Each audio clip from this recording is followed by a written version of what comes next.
Hi, everyone. Good to see you all. We're going to reminisce about the good old days of Bitcoin with nostalgia and a maudlin attitude. So,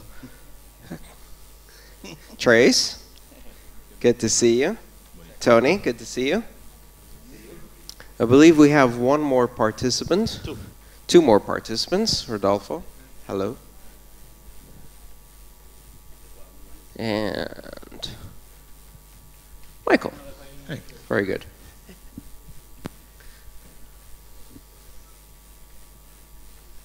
All right, so let's get started. First of all, how did you get involved in Bitcoin? What was your first memory of hearing about Bitcoin? What did it mean to you? How did you get into this space? Me? Why don't you go, Trace? Yeah, so I'm Trace. I suppose I just found it on the internet somewhere. Those early days, don't talk too much about it, other than when I started to publicly begin talking about it around a nickel. So, you know, being an early evangelist. I suppose those first like 18 months are still very hazy in terms of the details of the record. How about you, Tony? Yeah, Trace, you beat me. I learned about Bitcoin when it was about $1. Learned about it from a buddy I went to college with. We had both reconnected on Facebook. We were both trading stocks and options together, and then he started mining Bitcoin in his basement. He showed me pictures of mining rig, and I thought it was crazy, especially when he went out and bought new air conditioners just to keep his basement cool. But we started trading it, and then this was probably May of 2011. We came up with an idea to start a business around it. So just to clarify, which Bitcoin you're talking about? The one of Satoshi, so 1987? This one? Or the Satoshi one? The Satoshi one. I didn't know there was one before that. Yours. 1987.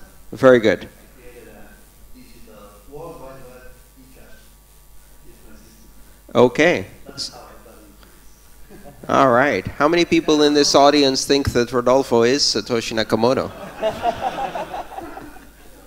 kept the domain during a long time, and then in 2011, someone tried to buy me the domain, and I just set into Bitcoin and way deep into Bitcoin, and never let it go again. I got into Bitcoin around 2011, around $5 a Bitcoin, and realized that you could buy Bitcoins and sell Bitcoins at different prices, and kind of fell in love, and been doing it since.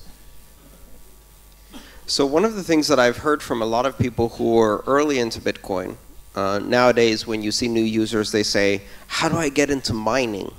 They think that mining is the way you get into Bitcoin, but I've been surprised that many of the people I've met who got early into Bitcoin have never mined. So, Trace, have you mined? I can't confirm or deny whether I've mined Bitcoin.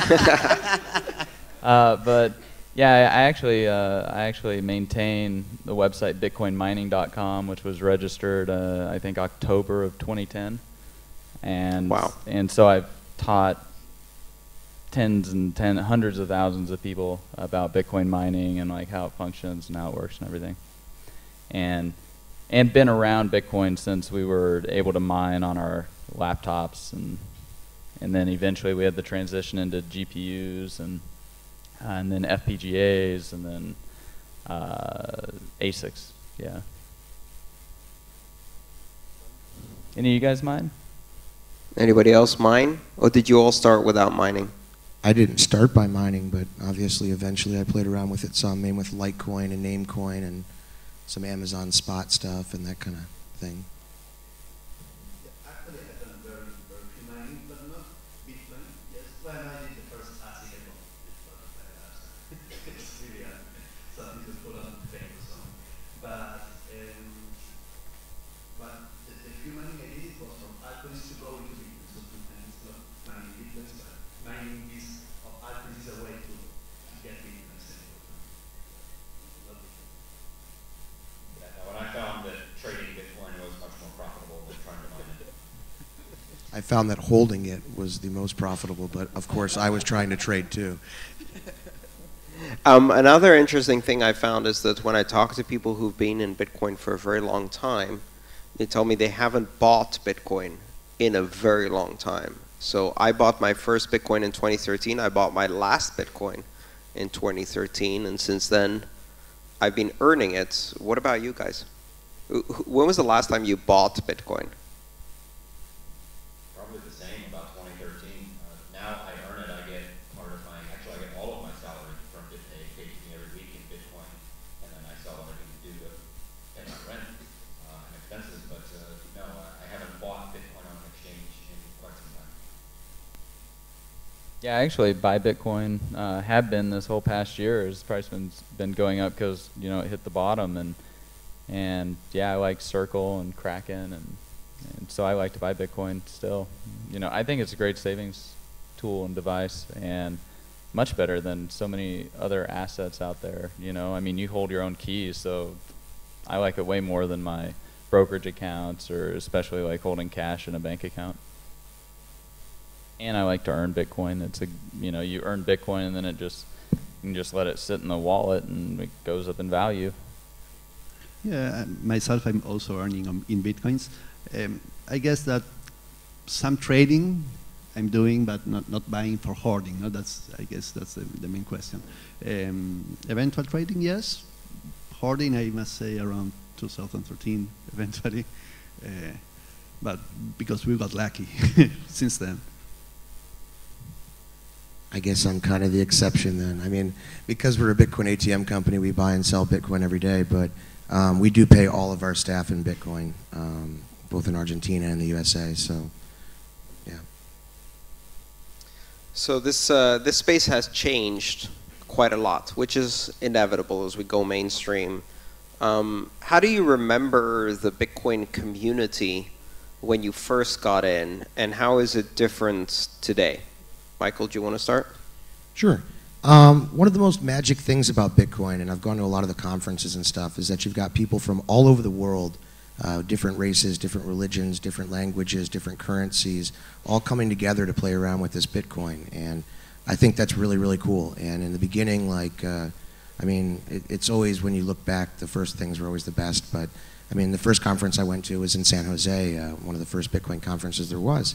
And back then, it used to just be this group of really excited, you know, kind of like computer nerds, and nobody was selling anything really. Everybody was just there like, hey man, can you believe this shit? Or, excuse me, sorry, but, and they, but yeah, I think that now it's gotten a lot more diluted, and the conferences seem to be a lot more about selling things and talking about your projects and stuff like that. And I still think it's really, really cool, but I definitely miss a few years ago when you go to conferences and it was always the same people, and they were like the only people who knew what Bitcoin was. I mean, you'd be on the airplane to go to a conference, and you'd be sitting next to somebody, and you're like, yeah, I'm going to a Bitcoin conference. Bitcoin, what's that? Now, pretty much, I'd say 90% of the time that I'm on a flight or a train or whatever, and I talk to the person next to me, and I say, yeah, you know, I'm heading to a Bitcoin event, or, you know, I'm going to launch a Bitcoin ATM tomorrow. Say, oh, Bitcoin, yeah, we've heard of that. That's really cool. You know, so what do you think about this? And what do you think about that? So I think that we have become a lot broader, but I kind of miss the days when it was just a bunch of computer geeks hanging out and having a drink and trying to change the world. Yes, I think that mainly people stop laughing at one. No, it's like, oh no, you're in Bitcoin? Yeah, it's like the good thing, the trendy thing now. And before it was like, come on, what's that? Or are you kidding me? I think that we got much more. I mean, I see in my community, I see every sort of people. I like that. It's not only libertarians or people that need to move money from one place to another. I see lots of use cases around. I see many companies also that say, no, okay, Bitcoin is not Bitcoin, it's blockchain, but then they understand Bitcoin, and they also start to thinking about Bitcoin. I think we are much more mature, and that the people joining and coming is much more mature to the concept than they were way before. Yes, or at least 1 or 2 years ago. Yeah, one of the reasons why I love this conference so much is that it's always kind of stayed true and strong as fans of Bitcoin. And so many of the other conferences that we go to now are blockchain conferences, distributed ledger conferences, and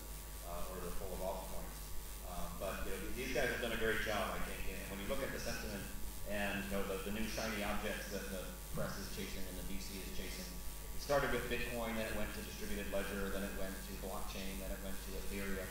And one by one, a lot of these experiments are not living up to their expectations, and a lot of those people are starting to come back full circle to Bitcoin again. So I think that probably next year you're going to see a lot of people start back and really start to pile into Bitcoin one more time. It could be very exciting. Yeah, I mean, I've seen a lot of change in the Bitcoin community. I sent Jeff Berwick his first Bitcoins, and like Jeffrey Tucker and Mike Maloney. So a lot of these, thought leaders that have brought a lot of people into the space, especially libertarians. And now it's gotten a lot more, mainstream and a lot more people and everything. And I've been to all of the Latin American Bitcoin conferences over the years, and I'd agree with Tony. And one of the things I said at the Rio conference was, look to the people to your left, look to the people to your right. Like, these are the people that you can trust to do business with because they're here. And that's like the bottom of kind of a bear market.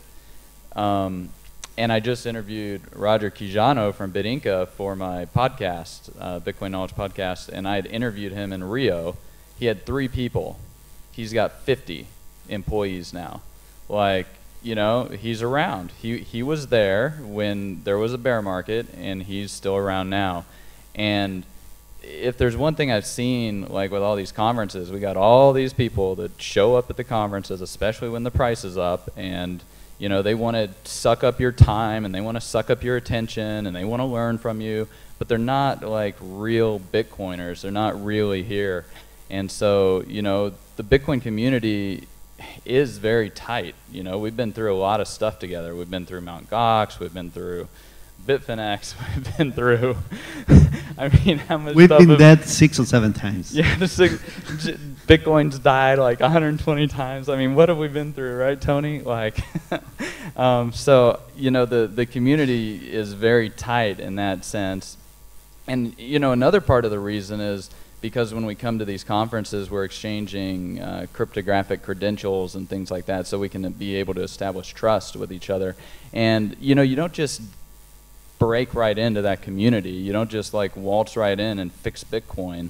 I mean, you have to earn your reputation. You have to get in here. You have to actually really do something because it's a meritocracy. And that, that's what I really like the most about the Bitcoin community. And we are inclusive. Our Chinese Bitcoin community is getting integrated into the overall Bitcoin community, and they're great. A lot of them are very good actors and everything, but like, you have to earn your space in it, and it's based on meritocracy. Eventually, we will be integrated into the Chinese Bitcoin community. We hope. No. Maybe they'll hire us. Yeah, I mean, it's. I was actually talking with Jihan about this yesterday, just how there is this balance between the mining capacity and hash rate and the early Bitcoin adopters and holders, and with who's got coins and coin distribution and everything like that. And so it's actually a very we've got a very good cohesive community. Economically tied and weaved together, and that's really what makes Bitcoin what it is, because at the end of the day, we're agreeing on the consensus of which blockchain we're going to be using, and which UTXO outputs are the ones that have value.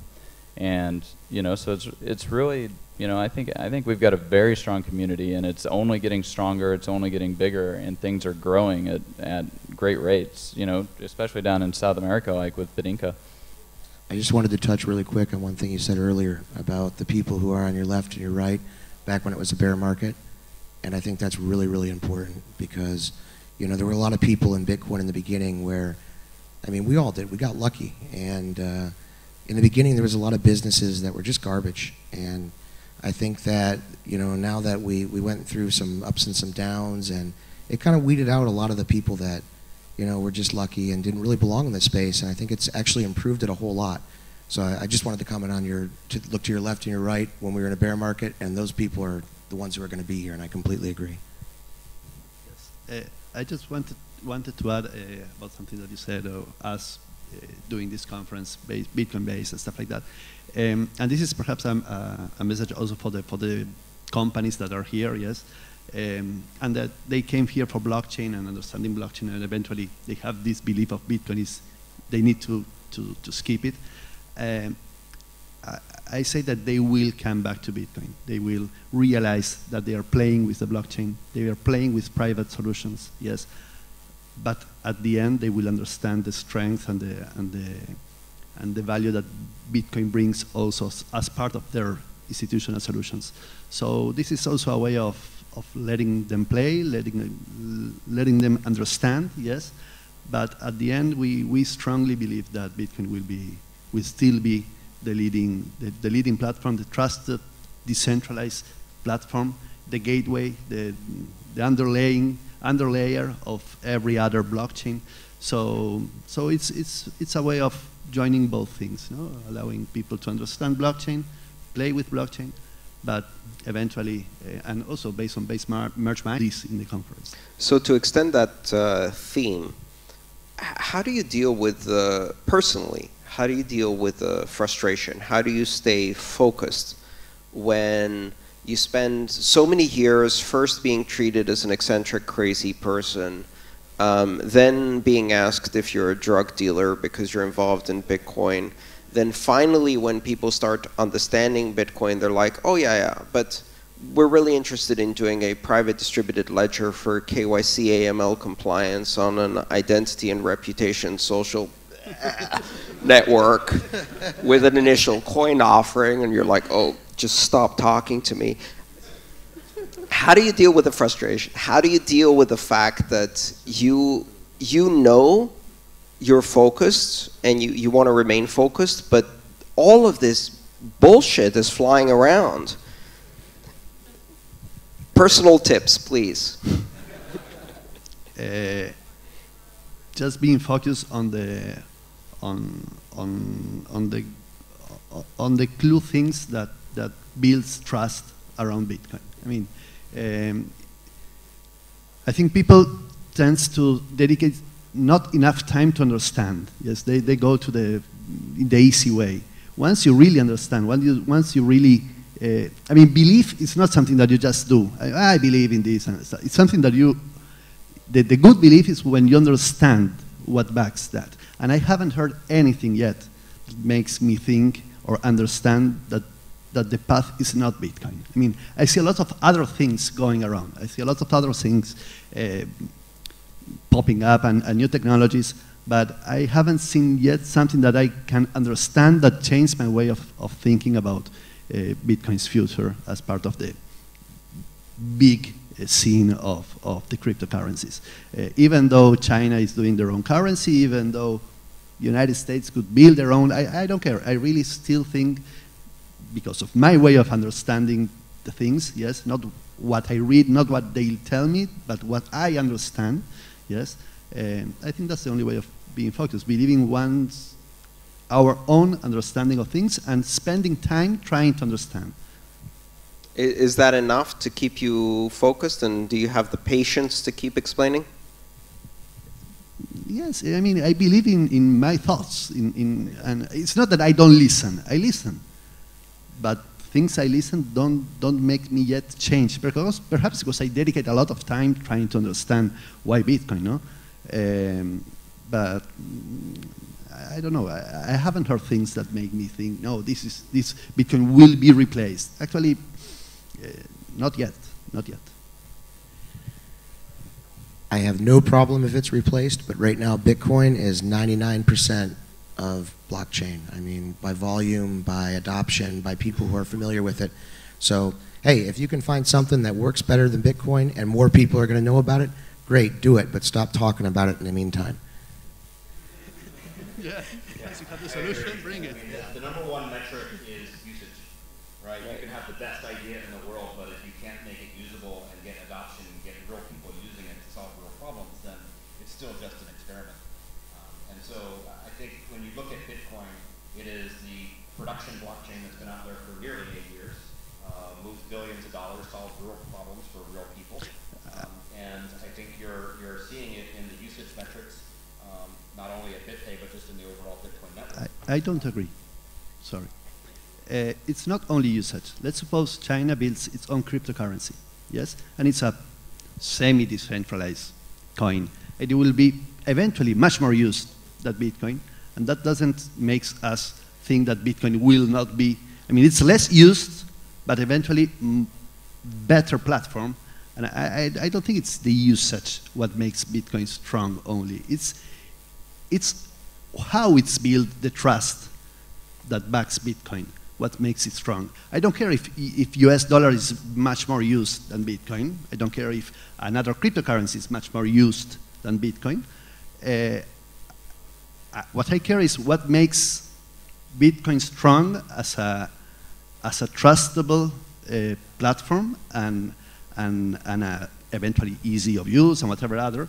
But I'm not sure that usage is the only main thing that would make me believe that if this is much more used than Bitcoin, then Bitcoin will disappear and this is the other one. No, I think things are used because of obligations, because of laws, because of other stuff, but doesn't make them to be universally trustful or universally adopted in the long run. No, I play Bitcoin for the long run.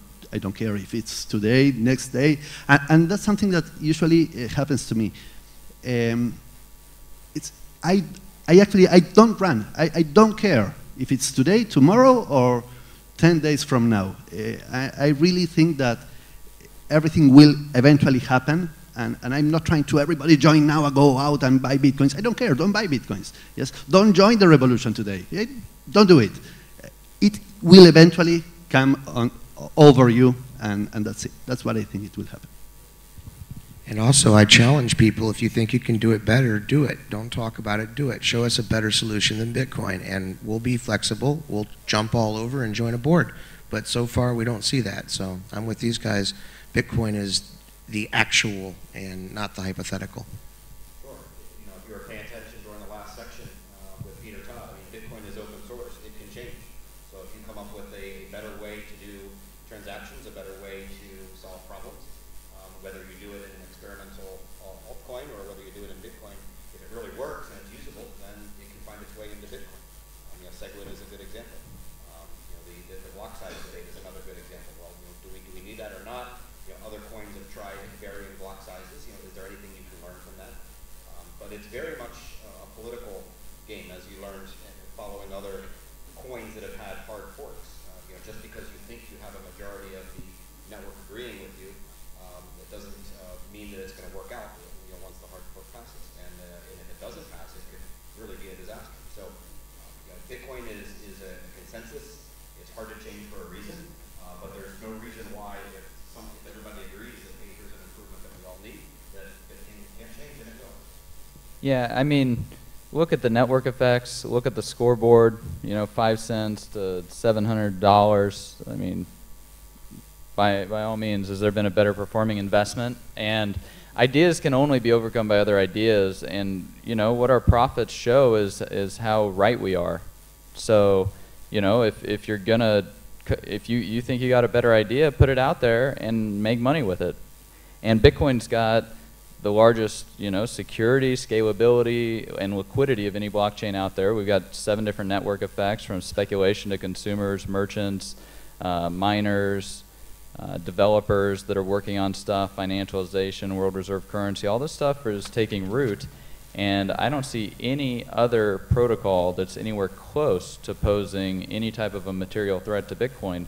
Plus, Bitcoin 2016 is totally different from Bitcoin 2012, and it's going to be totally different from Bitcoin 2020. And what do we have coming down the pipeline? We have SegWit, we have Merkleized abstract syntax trees, we've got confidential transactions, we've got CoinJoin, we've got side chains, we've got, good gracious, the types of stuff that are coming down the pipeline to increase the extensibility of Bitcoin. How is any other protocol, one, going to come up with better features and better use cases than that, and overcome the 7 network effects that are all taking root at the same time with Bitcoin? So yeah, it's great. Go experiment with your cute little Ethereum blockchain or whatever, and pay people and train them how to program and use this stuff. But at the end of the day, everybody's going to be coming back to the Bitcoin blockchain because it's got the network effects. The network effects have exponential quadratic effects in terms of locking in use cases and user bases. And why would anybody go with something else? And so, I mean, I don't see any other idea out there that is able to compete with Bitcoin, with the idea of Bitcoin. And so, but if there is, I mean, I would be more than happy to bet on it because I'd make money. There's a lot of passion on this panel about Bitcoin. We get that. Yeah. I'm part Let's of it. talk about blockchain. But no, I want to get a bit more personal about this. So first of all, let's do a quick audience poll. How many of you are involved in Bitcoin and no one in your family, your friends, or your colleagues has any fucking idea what on earth you are doing and is completely confused by everything you are doing and thinks you're a bit crazy? Great. So this is not just me. And I think many of you have probably faced the same thing. So let's go a bit more personal. How does it feel when you first start and you see this thing and you're convinced that it is going to change the world and no one believes you? And then gradually over time, people start maybe understanding, maybe thinking you're crazy, maybe thinking you're losing your money or you're involved with drug dealers and they're worried about you getting arrested. How do you deal with the personal side of that with your close personal relationships, families, friends, colleagues? I mean, my magic internet money is my own stuff. You don't care what anybody says. I mean, we got lots of other things to talk about and lots of other common interests, and you know, maybe we go watch a football game together, or we go dancing, or we go bowling, or I mean, like, you know, You try to distract them from your crazy obsession?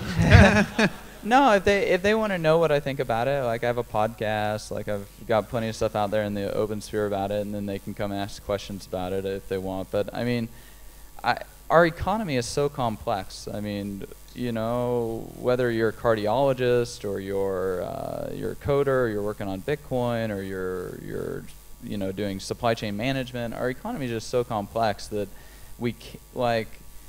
and we do work for money, not necessarily for our personal satisfaction or enjoyment, you know, in terms of Maslow's hierarchy of needs. Some people who are particularly fortunate are able to kind of, you know, knock all the boxes in terms of social status and money and complexity and doing good and changing the world. But, you know, not everybody gets that. And so, you know, our work doesn't need to consume all of our life either. And so, at least in my personal life, I try to have a balance. They want to talk about Bitcoin, we can talk about Bitcoin, but I can talk about lots of other things, and I find it interesting too. Yeah, I think a lot of people, you know, that are interested in Bitcoin understand the economic aspect of it. They could be believers in Austrian economics. They don't like, you know, massive inflation. They don't like money printing, or they don't like what they, you know, believe is a system that doesn't work in their best interest. And so, for them, they see Bitcoin as a way to actually gain some independence, you know, gain some financial freedom. And much of the early adopters of Bitcoin used a lot of the same arguments as they did for buying gold. Gold is an asset that you can control yourself. You know, you can't print more of it. You can't really inflate it. You know, it's not usually used for payments, but you know, for storing your wealth, you know, digging a safe in your backyard or something, storing your life savings, you know, gold is a good investment. And so I think a lot of people that initially got into Bitcoin, you know, did it for some of the same reasons as gold, right? It's a limited asset. But then they start to understand the real utility of it. And if they grew up in a developed world where everybody is, I would call it overbanked, we have more credit cards and debit cards than we know what to do with, right? Why do I want this other thing that I can pay with? If you grow up in that mindset, you don't really understand the appreciation for people that are underbanked or completely unbanked. And a lot of the pain points that people have in the world, where Bitcoin, you know, all they need is a mobile device, and now suddenly they can transact, earn money on the internet, and get paid from anybody else in the world. So the whole freelance economy, the whole gig economy, you know, where you can do an odd job for somebody online for $5 and get paid in Bitcoin, that was never possible. So it opens up a tremendous amount of prospects for people that I think, quite frankly, need it the most. I think your persuasive arguments are exactly how you do your family strategy, which is recruit some of your family members to become some of the most successful CEOs of charities in the space as well, and join you. So we want to take some questions from the audience. So Diego, do you want to hit that? I want to, I don't know if, can I be the first question in the audience? Sure. Let me just add that we're not First crazy, audience question. everyone else is. Yeah. No, A random audience member. Yeah, I want to ask you something nobody ever asked you. How many Bitcoins do you have? 0. Please make sure that's on camera. Okay. Okay. Yeah. No. Please, let's give it to the audience and please stay. I just wanted to do a very short reflex. I don't think that you change the world, first you, then your family, then your community, then the world. I think first you, and then whoever wants to listen. Or not. And it's okay. Right. Or you. Or And just also you. like the Very old good. Satoshi quote, I don't know exactly how it went, but something along the lines of, if you don't understand or you don't want to figure it out, then I don't have time to teach Right. you. We don't have to convince everyone. We just have to do this, and they can join us or not join us, and it's up to them. And you too can become a Bitcoin decanere. I think it's easy to do. First you change yourself, and then you build an NGO and build this sort Be of the change you want to see in the world. Okay. So let's see if we have. Yes, let's leave. The majority of the world has no idea how the internet actually works, how routing and packets and protocols really work, yet everybody understands, well, this is what I can use the internet for. And I think the early quote from Satoshi is very appropriate, right? If you don't understand how it works, I don't have time to explain it to you, just wait, and eventually you'll see the usability. So we have only have a question time for in- 2 questions. Okay, we have the first question in the audience over there. Person standing up. The microphone's right there. We'd like it recorded on the video. Hello. It works. Great. So I know many of you, and I enjoyed having dinner with many of you, and thanks for inviting me here. The question I have is, if you are the early adopters of Bitcoin and you've seen the environment from the beginning, knowing that Satoshi's vision was a much more democratized version of what we have now, as far as mining being conglomerated into huge mining resources, etc., do you see Bitcoin going back to a more distributed system of control versus the masses of control that are only by 1 or 2 actual people controlling those mining assets now? Is there a hope for Bitcoin to actually get back to the white paper, or is this the path we're on? All right, who wants to take that landmine of a question? Yes, Trace. Why do I matter with this question?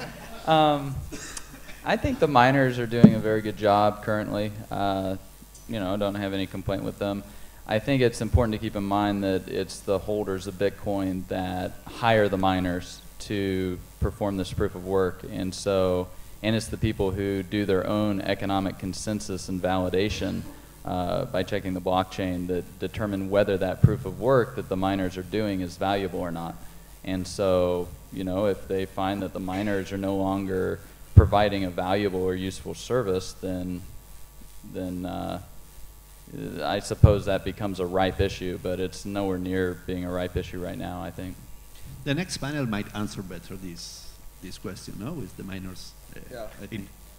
I'd like to point out the irony of the fact that the white paper was written by one person who also wrote the code and also did all of the mining. So as glorious as that statement was, Bitcoin was far more decentralized then, far more centralized then under Satoshi than it is today. We have more miners, more developers, more variety of codes, more users. So how do we want to go back to having a single dictator? Yeah, I mean, we shouldn't care what Satoshi said or wants. I mean, it's what we want. It's Exactly. not what he Very thinks good. or That's part of what Satoshi said, though, is here's, get a start, and as long as there's a common consensus, we can change it whenever we want. Yes, I did that on purpose. I just leave it so anybody can do all it. right, do we have one more question? Okay. Time for one more or not? But be Very very, quick. precise and also very short. Tone on the- Vase, yes. right here. Hey, Tone. Yeah, Here it's comes not a another big landmine. question. Bitcoin will be 2,000 next week. It's Next. fairly safe to assume that everyone on the panel is in favor of SegWit. But 95% consensus to get it through is a lot of consensus with some opposition. Does that make you nervous that 95% consensus to get SegWit is going to be difficult? That's a great question. If it's not SegWit, something else will come. I think that whatever the consensus brings will be eventually the best solution. I hope it might be SegWit. I hope BTC, via BTC might change its mind, but if it's not, we just keep working on something else. Yeah, and it goes to show you that maybe 95% or 90% is not the right number. You know, so people can learn from this, and the next time you want to run through a change, especially a change that says the truth of this SegWit, maybe set the bar a little lower. Yeah, I don't think it's any problem. 95% is good. You know, it's a very high bar, and one hash is one vote. So, you know, if you're not in favor of it, you better have lots of hashes. One of the beauties of the anonymity of hashing is that all of the pre-election polling is meaningless, because you can commit hundreds of petahashes to pretending to protest votes, and then when it comes to the privacy of the electoral booth of your mining pool, you can decide, yeah, it turns out I actually will profit more from SegWit, so I'm going to choose that anyway. This is all meaningless until we actually have a vote, but let's see. Okay, guys, we ran out of time, but I want a big applause for these Bitcoin pioneers. And